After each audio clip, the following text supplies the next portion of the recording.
logical appeal sa marketing. So, yung logical appeal daw is kung paano mag-isip.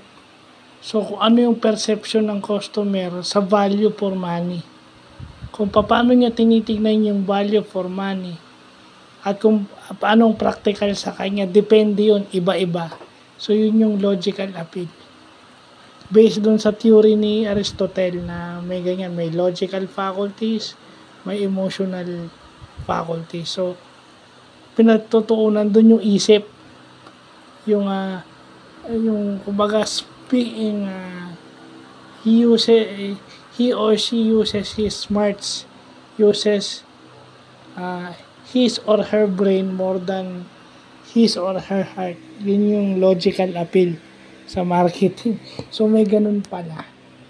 So, bago lang kasi sa akin. So, bago lang pala. So, yun. Buti nalaman natin ang ibig sabihin yan. No? Kasi, pag, yun na nga, di ba?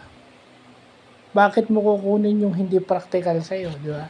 So, yun lang po.